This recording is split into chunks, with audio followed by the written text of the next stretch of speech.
오늘 시온 찬양대 맞죠? 찬양 하나님께서 기뻐 받은 줄 믿습니다. 우리 온 회중들과 함께 찬양하는 모습은 너무 감동적이었습니다. 하나님이 기뻐하셨으리라 믿습니다. 오늘 우리에게 주신 말씀 굉장히 유명한 말씀이죠. 여러분들이 잘 아는 말씀입니다. 평소에 굉장히 많이 들었을 겁니다. 1절 그러므로 형제들아 내가 하나님의 자비하심으로 너희를 권하노니 너희 몸을 하나님이 기뻐하시는 거룩한 산 제물로 드리라. 이것이 너희가 드릴 영적 예배니라 하는 이 말씀 굉장히 유명한 말씀이죠. 그런데 여러분 이 1절 말씀 가운데서 중요한 단어 하나를 만약에 선택하라고 한다면 여러분은 어떤 단어를 선택하시겠습니까? 하나님의 자비, 몸, 산 제물, 영적 예배 다 중요한 개념들이죠. 근데 저는 그러므로라는 접속사가 제일 중요하다라고 생각합니다. 우리가 바울의 서신서를 읽어보면 바울의 서신서는 모든 서신서가 거의 다 구조가 앞부분은 이론, 후반부는 실제로 적혀 있습니다. 로마서도 마찬가지인데 로마서도 보면 1장부터 11장까지를 보면 신학을 얘기합니다. 교리를 이야기합니다. 이론을 이야기하죠. 그 내용의 핵심은 이신칭의 믿음을 통해서 의롭다 칭함을 받고 구원받는다라고 하는 우리 개신교회의 가장 중요한 신앙 고백인 이신칭의 교리에 대해서 11장까지 바울이 쫙 설명합니다. 그 다음에 12장부터 16장은 이렇게 믿음으로 의롭다함을 받고 구원받은 백성들은 어떻게 살아야 하나에 대해서 말씀합니다. 구원받은 자의 삶에 대해서 이야기를 하고 있죠. 따라서 로마서를 단 두 줄로 요약해서 설명을 하자면 이렇습니다. 나는 믿음으로 하나님께서 의롭게 하심으로 구원받았다. 이게 11장까지의 내용입니다. 그 다음에 12장부터 그러므로 구원받은 나는 이제 어떻게 살아야 하나? 이게 12장부터 16장까지의 내용입니다. 그러니까 예수님의 십자가의 복음을 듣고 믿음으로 구원받았으니 그러므로 이제부터 구원받은 자로서 삶을 살아야 한다는 거죠. 이게 로마서 전체의 줄거리입니다. 따라서 이 그러므로라고 하는 접속사가 굉장히 중요하죠. 근데 안타까운 것은 오늘 많은 그리스도인들이 이 그러므로의 삶에 실패하고 있다는 사실이에요. 우리가 믿는다는 것도 잘 알고 구원받는 것도 잘 압니다. 그러나 그러므로 나는 이렇게 살아야겠다는 삶이 뒤따르지 않습니다. 그래서 안 믿는 사람들이 기독교인들에 대해서 많은 실망을 하고 있죠. 아니 실망 정도가 아니라 한국에서는 지금 불신자들이 교인들을 향해서 기독교를 향해서 개독교라고 욕을 합니다.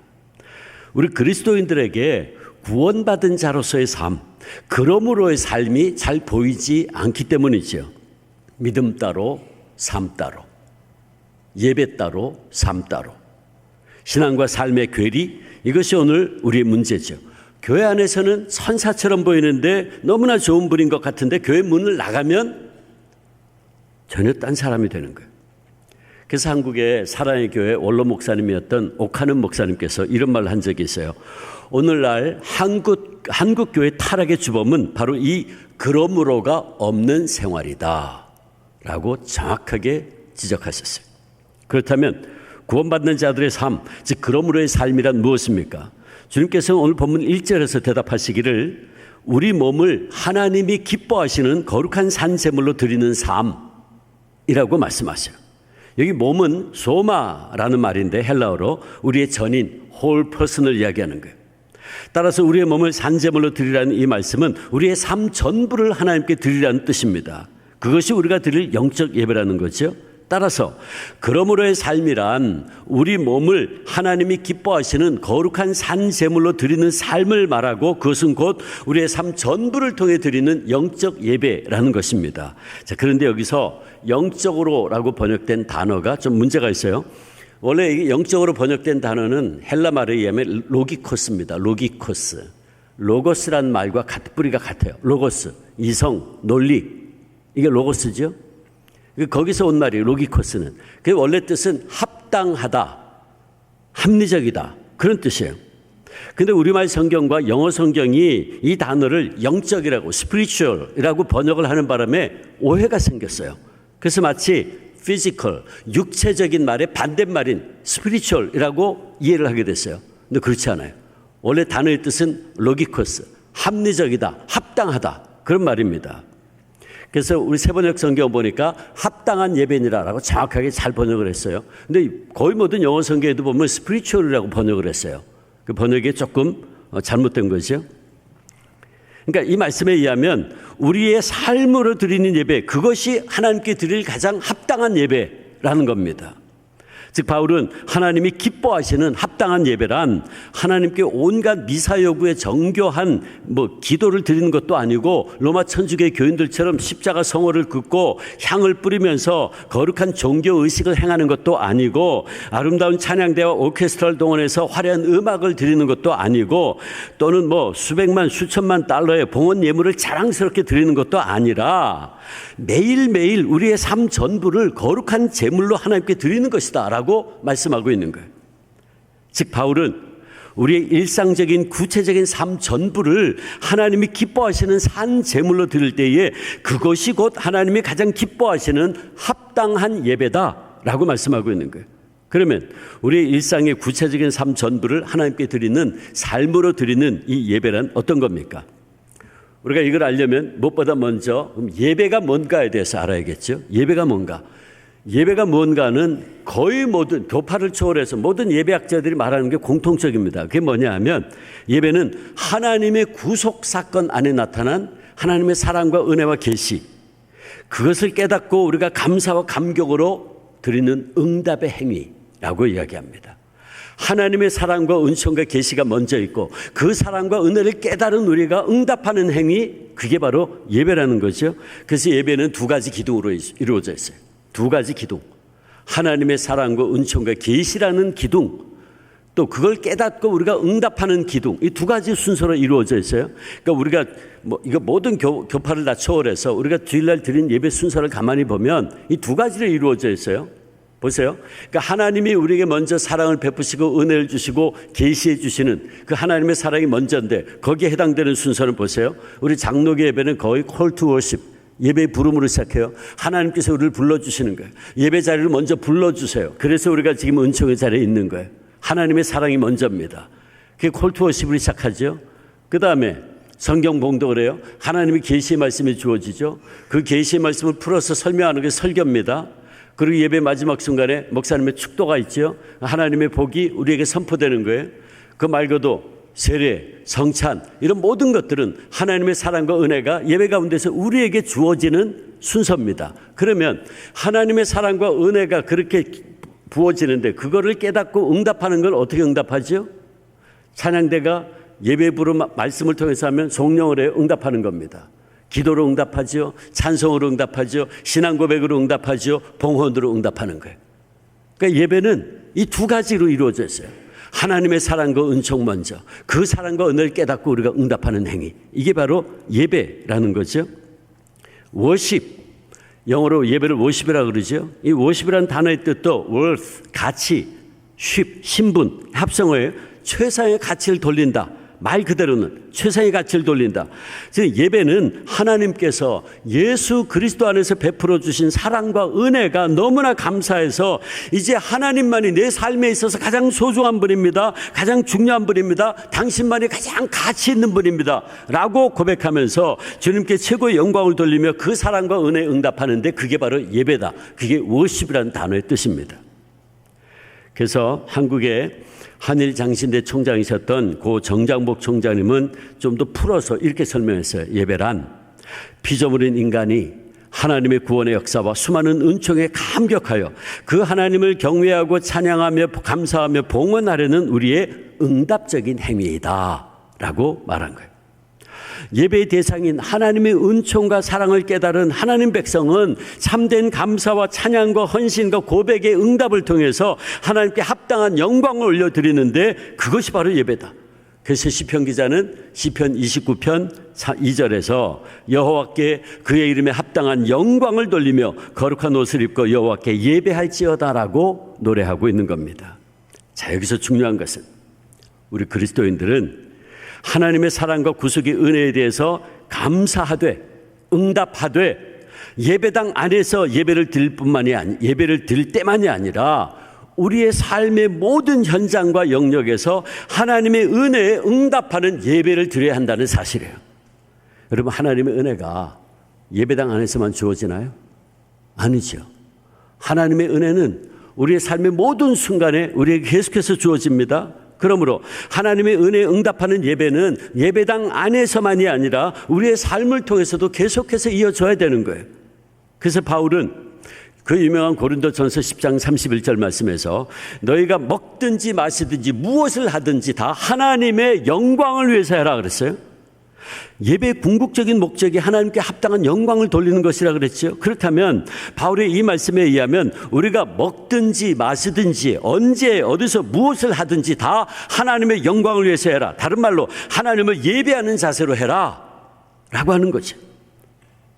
우리가 직장에서 일을 할 때도, 학교에서 가르치거나 공부를 할 때도, 시장에서 장사를 할 때도, 가정에서 식구들을 위해서 가사 일을 할 때도, 연구실에서 연구를 하고 건설의 현장에서 일터의 현장에서 일을 할 때도 우리는 모두 그 일을 하나님의 영광을 위해서 한다. 즉 나는 지금 내가 하고 있는 이 모든 일들을 통해서 하나님을 예배한다는 의식을 가지고 살아야 된다라는 말씀이에요. 이와 관련해서 매우 유명한 라틴어 문구가 있어요. 라보라레 에스트 오라레, 오라레 에스트 라보라레. 아주 유명한 말이에요. 라보라라는 말에서 레이버, 일, 노동이란 말이 왔어요. 에스트, is, 오라레, 오랄, 기도. 그래서 라보라레 에스트 오라레는 일하는 것이 기도이고 예배이고, 오라레 에스트 라보라레, 기도하는 것이 예배하는 것이 일하는 것이다. 그런 뜻이에요. 자, 그렇다면 하나님께 영광을 돌리고 하나님이 기뻐하시는 합당한 예배는 예배당 안에서만 끝날 수가 없어요.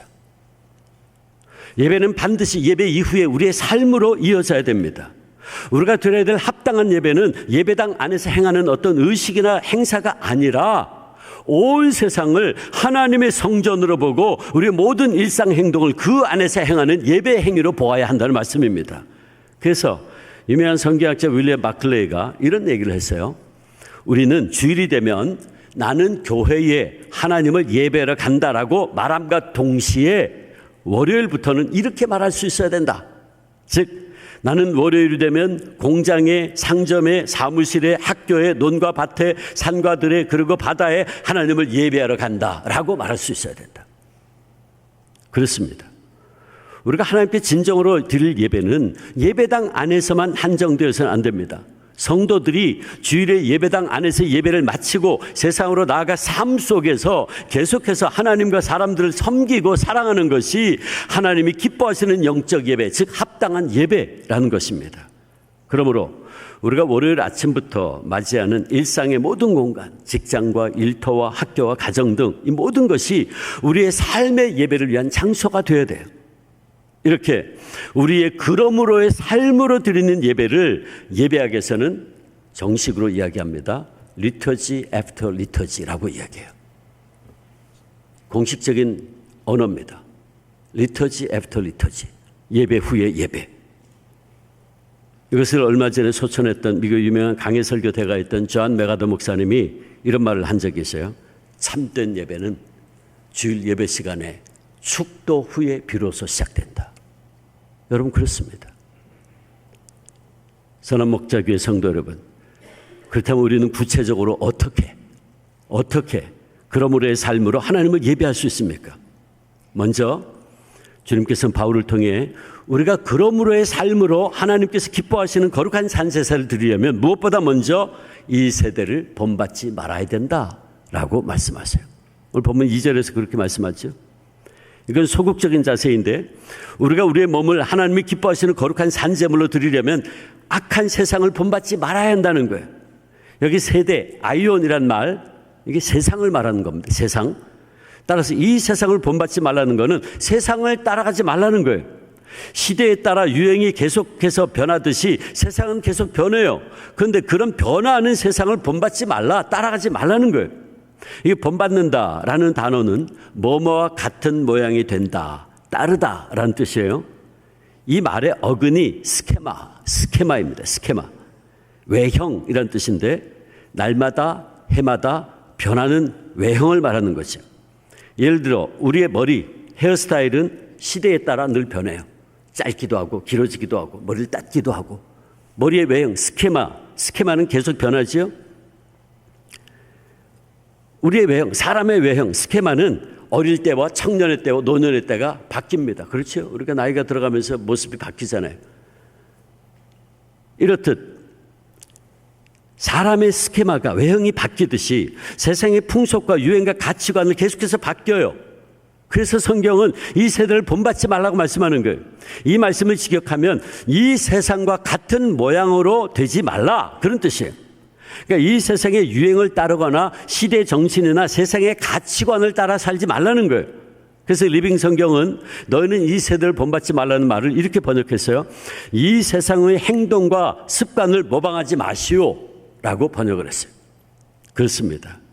그리스도인들이 우리의 삶 전부를 하나님이 기뻐하시는 거룩한 산제물로 드리려면 우리는 이 세상이나 세상에 있는 것들을 사랑하거나 그것들을 따라가서는 안 된다는 거예요. 예수 그리스도를 알기 이전에 우리는 이 세상 풍속을 좇았어요. 그러나 이제 우리는 하나님의 사람들이 되었고, 그러게 우리는 하나님의 뜻을 거스르는 세상의 풍조를 따라 흘러가는 삶을 살면은 안 된다는 말씀입니다. 세상과 적당히 타협하며 사는 그런 삶은 안 된다. 오늘 우리가 살고 있는 이 세상은 여전히 마귀가 공중 권세를 잡고 왕노릇하는 세상입니다. 그리고 사탄이 왕노릇하고 있는 이 세상은 음란과 정욕과 술취함과 방탕과 쾌락과 거짓과 불의와 싸움과 다툼과 우상숭배가 난무해요. 많은 사람들이 음란과 정욕에 물들어서 하나님의 창조 질서를 파괴하는 동성애를 소위 인권이라는 미명하에 아름답게 묘사하고, 지금 한국의 일부 국회의원들은 차별금지법이라는 걸 만들어서 국민의 가장 기본적인 자유, 양심, 종교, 표현, 학문의 자유를 심각하게 침해하는 잘못을 저지르려고 시도하고 있습니다. 미국에서는 이미 이런 법들이 통과한 것으로 알고 있는데, 한국의 차별금지법의 심각한 문제는 성별의 정의에 있습니다. 성별을 어떻게 정의하느냐. 이 법에 의하면 성별을 여성, 남성, 그 외에 분류할 수 없는 성이 있다. 제3의 성이 있다. 그렇게 표현해요. 남성, 여성 그 이외에 분류할 수 없는 성이 있다. 제3의 성이 있다는 거예요. 성별의 구분은 확실한 과학적 증거를 기반으로 해야 되는데, 성경은 당연히 하나님께서 남자와 여자를 창조하셨다 그랬지 제3의 성이 있다고 말하지 않아요. 성경을 떠나서 과학적으로 얘기해도 마찬가지예요. 인간의 염색체에서 여성과 남성이 아닌 제3의 염색체가 발견됐다는 정보는 어디에도 없습니다. 과학적으로도. 그런데도 지금 차별금지법이 성별에 분류할 수 없는 성이라는 모호한 단어를 사용해서 이를 법제화하려고 시도하고 있어요. 분명히 잘못된 거죠. 이것은 우리 다음 세대의 심각한 성 정체성의 혼란을 가져올 것이고, 결국 오늘날 많은 서구 사회가 겪고 있는 것처럼 건강한 가정을 파괴하고 말 겁니다. 선한목적의 성도 여러분, 이것이 바로 타락하고 있는 이 세상의 모습이에요. 우리가 이런 세상에 살면서 이 세상과 타협하면서 세상이 흘러가는 대로 그저 좋은 게 좋은 거지 하며 적당히 눈 감고 살아간다면 그건 우리는 절대로 하나님이 기뻐하시는 산제사를 드릴 수 없습니다. 그러나 우리가 그런 속에서라도 하나님 앞에서 코람데오 하나님 앞에서 신앙인으로서의 나의 정체성을 가지고 그 세상의 흐름에 타협하지 않고 산다면, 그 세상 사람들과 다른 구별된 삶을 산다면, 그로 인해서 때로 내가 손해를 보고 피해를 입는다 해도 그런 우리의 구별된 삶, 그러므로의 삶은 하나님이 기뻐하시는 거룩한 산제사가 될 겁니다. 저는 그런 의미에서 선한목자교회 성도 여러분들이 미국 장로교회 동성애 찬성에 반대해서 교단을 탈퇴하고 그 대가로 여러분의 모든 교회 부동산 다 포기하고 광야로 나왔다는 말을 들었을 때 여러분에게 참 감사했어요. 참 감사했어요. 자랑스러웠어요. 그리고 하나님께서 선한 목자교회 성도 여러분들의 그 결단을 그러므로의 삶으로, 즉 하나님의 가장 기뻐하시는 거룩한 산 제사로 받으셨다고 믿습니다. 아멘. 바라기는 앞으로도 계속해서 우리 선한 목자교회 모든 성도님께서 삶의 모든 현장에서 결코 세상과 타협하거나 동화되는 사람들이 아니라 세상의 물결을 거슬러 하나님이 기뻐하시는 산제물로 우리의 삶을 드리는 귀한 성도님들 되시기를 축복합니다. 그 다음 두 번째, 우리가 그러므로의 삶을 통해서 하나님이 기뻐하시는 합당한 예배를 드리려면 우리의 마음을 새롭게 함으로 변화를 받아야 된다고 말씀하셔요. 여기 변화되다, 메타모르포라는 단어인데 이 단어의 어근이 모르페입니다. 모르페, 원형이란 말이에요. 프로토타입, 원형이란 말이에요. 어떤 사물의 본질적인 변하지 않는 그 형태를 말해요. 그러니까 이 모르페는 변하지 않는 우리 내면의 속사람을 말합니다. 사람은 1살 때와 60세에 같은 스케마, 외형은 가질 수 없지만 그는 같은 모르페를 가지고 있어요. 그렇죠? 저의 1살 때의 모습하고 제 60대의 외형적인 모습, 스케마는 달라요. 다를 수밖에 없죠. 그러나 저 주승중이라는 본질, 모르페는 같습니다. 제가 잠옷을 입었을 때, 출근할 때, 양복을 입었을 때 제 스케마, 외형은 다르지만 저는 저의 본질, 모르페는 여전히 주승중입니다. 바울이 지금 말하고 있는 것은 우리가 하나님께서 정말 기뻐하시는 거룩한 산제사를 드리려면 우리가 변화되어야 되는데 우리의 속사람, 모르페가 내적인 인격의 변화, 마음의 근본적인 변화가 있어야 한다는 거예요. 그래서 바울은 마음을 새롭게 함으로 변화를 받아야 된다라고 말씀하는 거예요. 우리의 마음, 우리의 속사람이 근본적으로 변화해야 된다. 여기 새롭다라는 말도 중요한데 성격, 성질의 입장에서 완전히 새로워지는 걸 말해요. 그러니까 우리의 마음이 새로워진다는 것은 우리 속사람이 완전히 새롭게 변하는 걸 말하는데 내 모르페가, 내 본질이 변하는 거예요. 물이 변해서 포도주가 된다. 본질이 변하는 거죠. 물이 변해서 포도주가 된다. 모르페가 변하는 거예요.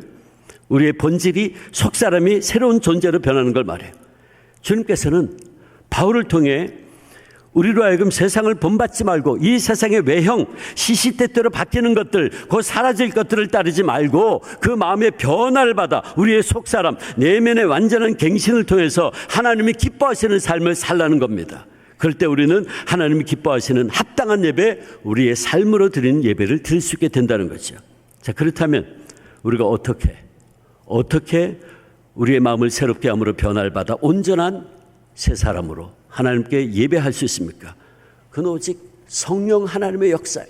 성령 하나님의 지배를 받을 때입니다. 성령께서 우리 안에 역사하셔서 우리로 거듭나게 하시는 중생의 역사가 이루어질 때만 우리는 새로운 마음, 새로운 존재가 될 수 있어요. 고린도후서 5장 7절, 17절. 그런즉 누구든지 그리스도 안에 있으면 새로운 피조물이라 이전 것은 지나갔으니 보라 새 것이 되었도다. 우리의 모르페가, 본질이 완전히 새로운 피조물로 바뀐다. 오직 우리가 성령의 역사 안에 있을 때만이 우리는 그리스도의 마음으로 채워진 새로운 피조물이 될 수 있다는 겁니다. 그리고 그럴 때 우리는 비로소 이 세상에서 살아가되 세상을 본받지 않고 오히려 세상을 영유하며 살아갈 수 있게 되고 결과적으로 모든 구체적인 삶의 현장에서 거룩한 산제사를 하나님께 드릴 수 있게 되는 거예요. 사랑하는 성도 여러분, 누가 과연 참된 그리스도인이겠습니까? 누가 과연 하나님이 기뻐하시는 거룩한 산제사를 드리는 사람이겠습니까?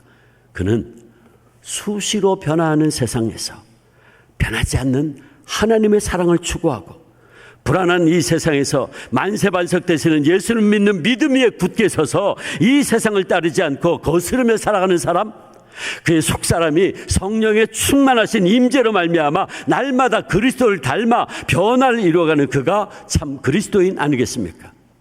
그리고 우리의 겉사람은, 우리의 스케마는 날마다 낡아지지만 우리의 속사람은, 모르페는 성령 안에서 날마다 새로워지고 그래서 삶의 모든 순간마다 그리스도의 향기를 드러내고 하나님이 기뻐하시는 삶을 살아가는 그가 참 그리스도인이고 그의 그러므로의 삶이 하나님 받으시기에 합당한 예배가 되는 것입니다.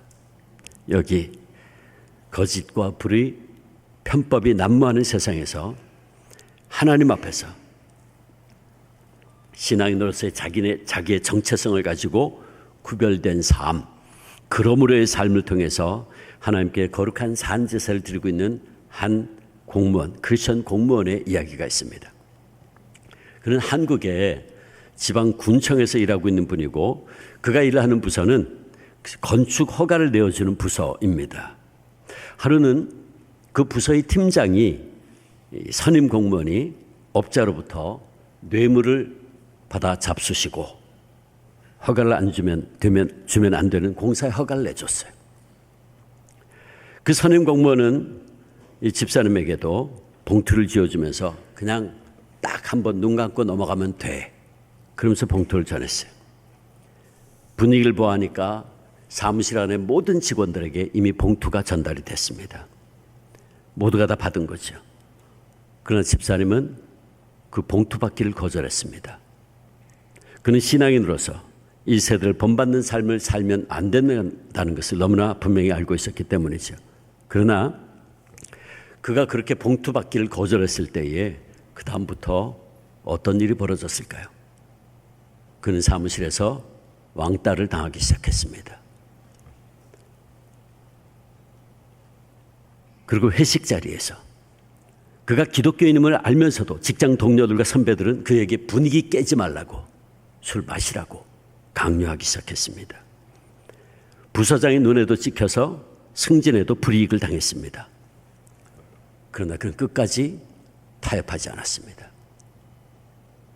그리고 그가 봉투 받기를 끝까지 거절한 것은 보다 더 중요한 이유가 있었는데 그것은 그가 믿는 사람으로서 자신의 잡은 지방 공무원으로 군민들을 최선을 다해 섬기고 성실하고 정직하게 봉사하고 돌보는 것이고 그것이 곧 하나님께 영광을 돌리는 것이라고 믿었기 때문이었습니다.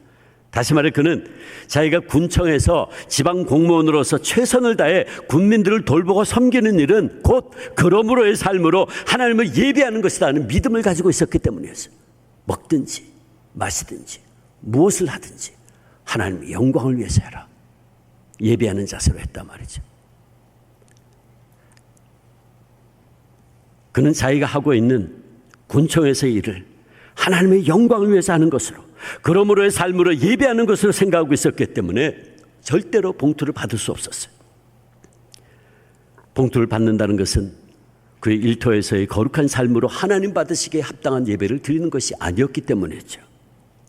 여러분, 이것이 바로 우리의 삶의 모든 영역에서 그러므로의 삶을 통해서 하나님 받으시기에 합당한 예배를 드리며 사는 모습입니다. 좀 더 예를 들어볼까요? 학생이 있다고 생각해 보세요. 학생은 공부하는 것이 그의 잡입니다. 그러므로 학생은 공부를 통해서 하나님께 영광을 돌려야 돼요. 그렇다면 학생에게는 성실하게 공부하는 것이 하나님을 예배하는 것이라고 할 수 있어요. 그렇게 학생이 공부하는 것이 하나님께 영광 돌리는 예배 행위라고 생각한다면 그가 시험 시간에 치팅을 할 수 있을까요? 아니죠. 못하죠. 내가 학교의 선생이에요. 학생들을 사랑으로 돌보고 아이들을 가르치는 것을 예배하는 마음으로 감당한다면 내가 이 일을 통해서 아이들을 잘 가르치고 잘 보호하고 양육하는 것이 이걸 통해서 내가 하나님께 영광 돌려야 돼. 그 내가 아이들 돌보는 것이 이게 하나님을 예배하는 행위야. 그러므로의 삶으로 예배하는 거라고 생각한다면 부모가 봉투 가져온 아이는 한 번 더 돌보고 그렇지 않은 아이는 팽개치는 일을 하겠습니까? 그럴 수 없죠. 내가 사업을 하는 사람이에요. 내 그 사업을 통해서 같은 직장에서 일하는 사람들, 그 가족들의 생계를 책임지고 내가 이 사업을 잘해서 그래서 그들을 섬기고 그 하나님께 영광을 돌린다. 그 예배하는 행위라고 생각한다면 세금 탈루하고 부정한 방법으로 돈을 벌려고 하겠냐 말이지. 여러분, 그래서요, 우리가 예배에 실패하면 다 실패하는 거예요. 그래서 예배가 그렇게 중요한 거예요.